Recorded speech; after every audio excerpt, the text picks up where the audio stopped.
Muy buenas tardes. Reiterar mi felicitación, mi reconocimiento a todo el personal de las Cortes, a los traductores, por supuesto, a los letrados. Permítanme que haga también extensiva ese agradecimiento a mis compañeros en las Cortes, a Susana Sumelzo y a José Ignacio Landauce, agradecerles de manera muy especial el trabajo.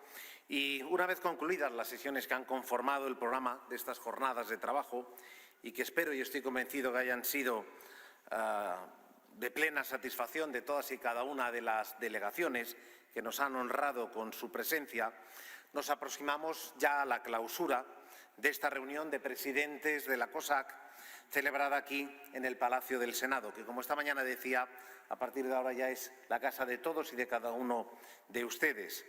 A lo largo del día de hoy, entre otras cuestiones, los presidentes de la COSAC han podido ser informados de las prioridades de la presidencia del Gobierno del Consejo durante este semestre a través de la comparecencia del ministro de Exteriores, el señor Álvarez, así como también debatir sobre aquellos principales asuntos de actualidad que afectan a la Unión Europea, con especial atención, como no podía ser de otro modo, a la guerra de Ucrania.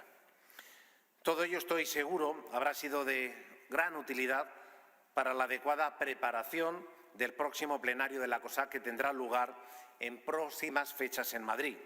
Antes de concluir, me van a permitir que con la mayor brevedad comparta con todos ustedes algunas reflexiones al hilo de los asuntos que se han tratado hoy aquí.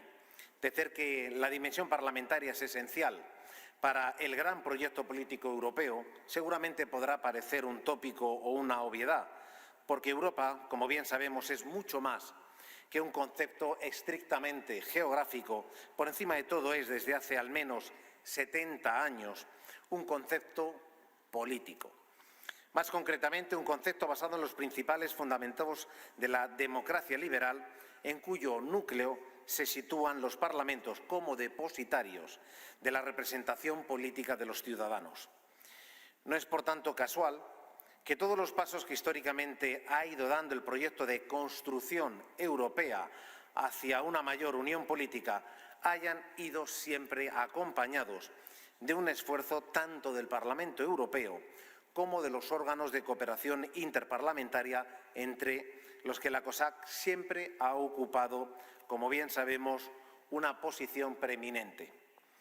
Decir todo esto, en efecto, no descubre nada nuevo. Sin embargo, cuando vivimos un tiempo como el que en nuestros días nos está correspondiendo vivir, marcado por desafíos, inseguridades, incertidumbres que tan a menudo nos sumen en la perplejidad y también en el desconcierto, es en tales circunstancias cuando precisamente, con mayor motivo, más importante es recordar y reafirmar los principios esenciales. Principios que ahora, menos que nunca, no podemos dar por sobreentendidos, sino que es perentorio que los reivindiquemos y que los defendamos. Hoy, por desgracia, la mayor seña de identidad europea, la democracia entendida en el sentido genuino, es decir, libertad y parlamentario, ha de enfrentarse al desafío lanzado por alternativas que, aunque se autorreivindiquen como democráticas, al tener en realidad un carácter iliberal y antiparlamentario, no son otra cosa que distintas variantes y en distintos grados del más rancio autoritarismo.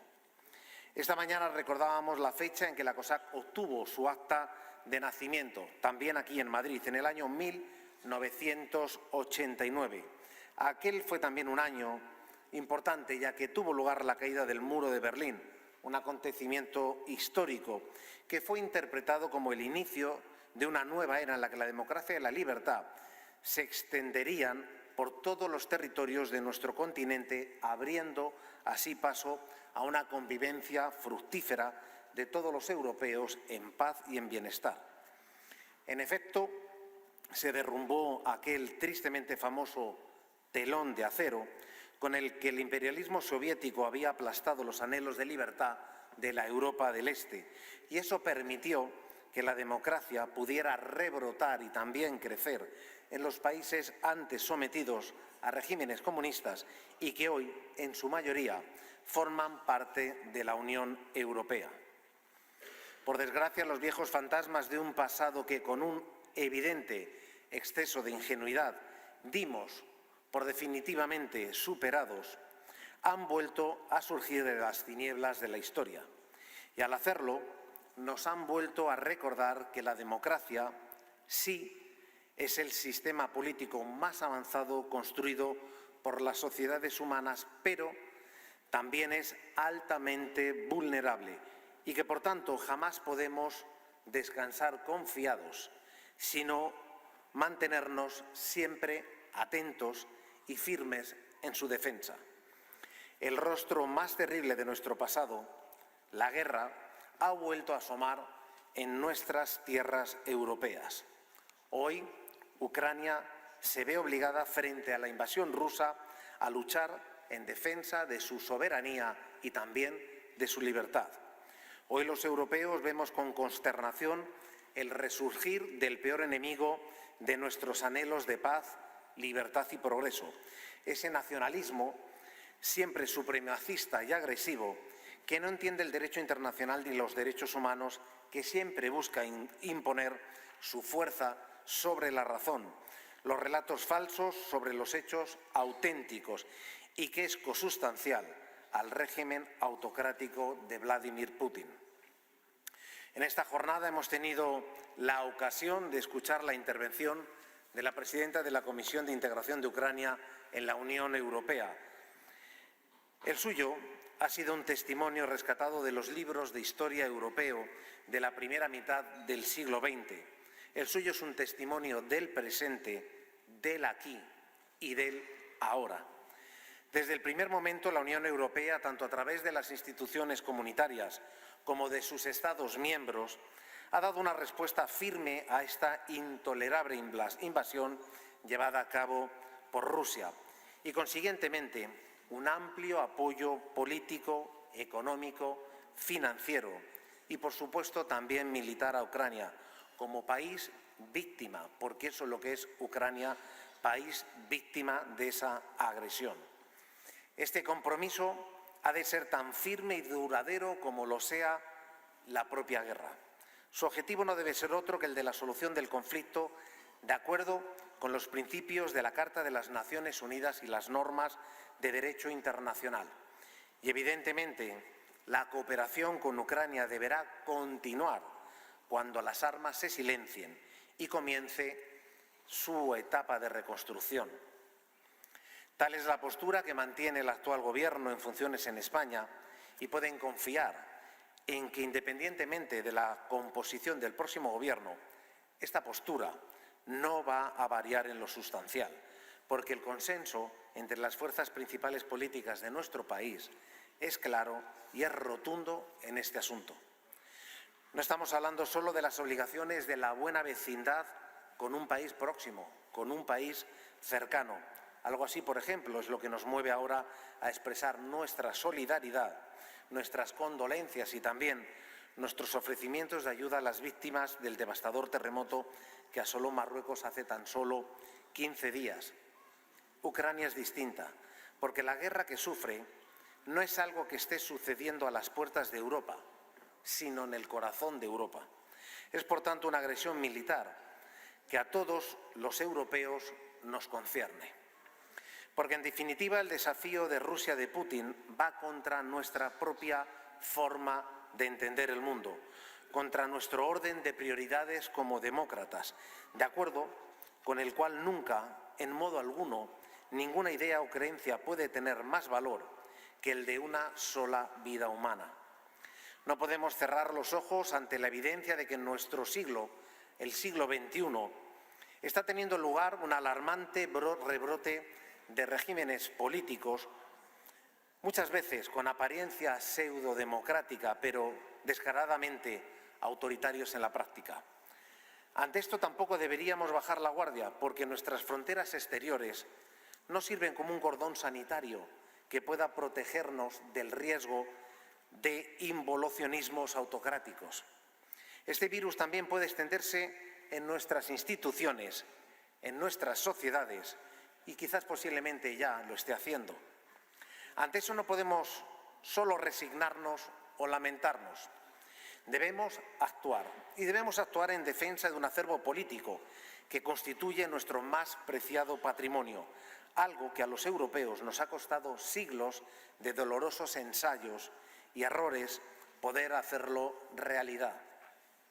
Y esta responsabilidad nos incumbe especialmente a nosotros, como parlamentarios, a quienes los ciudadanos han encomendado su representación política. Desde la centralidad en los principios y valores que inspiran nuestros sistemas democráticos y el proyecto político europeo, debemos reivindicar todo aquello que a finales del pasado siglo creímos en un error de confianza que estaba asegurado, que estaba garantizado para siempre, pero que hemos descubierto que no lo es, que no lo está. El sometimiento de todos los poderes políticos al Estado de Derecho, la separación de poderes con un absoluto respeto a la independencia de jueces y tribunales, la libertad de información, la garantía efectiva de los derechos y libertades de todos los ciudadanos, la igualdad entre todos y cada uno de los europeos y, por supuesto, en cuanto que elemento fundamental frente al riesgo de una excesiva concentración de poder incontrolado en los ejecutivos, hemos de exigir con no menos energía que los parlamentos no sirvan viendo mermado su papel esencial como eje del debate político y de la toma de decisiones legislativas, producto de un proceso deliberativo transparente y constructivo. Porque si con el pretexto de la gravedad, la excepcionalidad o de la urgencia real o pretendida de las medidas adoptadas por los gobiernos, consentimos que los mecanismos parlamentarios de control y de rendición de cuentas sigan relajándose, podemos caer en una espiral de la que en un día descubramos que ya es muy difícil salir. En definitiva, ninguna democracia debería ser más operativa a precio de ser menos democracia. Por graves y complejos que sean los problemas que hoy hemos de afrontar, y en realidad lo son, jamás encontraremos las soluciones desdibujando nuestra propia identidad. No quisiera extenderme más, solo me resta agradecerles a todos, en nombre de las Cortes Generales, su trabajo en el desarrollo de esta jornada. También, como decía al principio de mis palabras, el trabajo de todas las personas que han facilitado y contribuido a que sea posible. Y, por supuesto, emplazarle a que nos reencontremos en la próxima reunión del plenario de la COSAC. Siempre ustedes serán bienvenidos, en la que, como ayer reiteré, esta es su casa, la casa de todos y de cada uno de ustedes. Muchísimas gracias.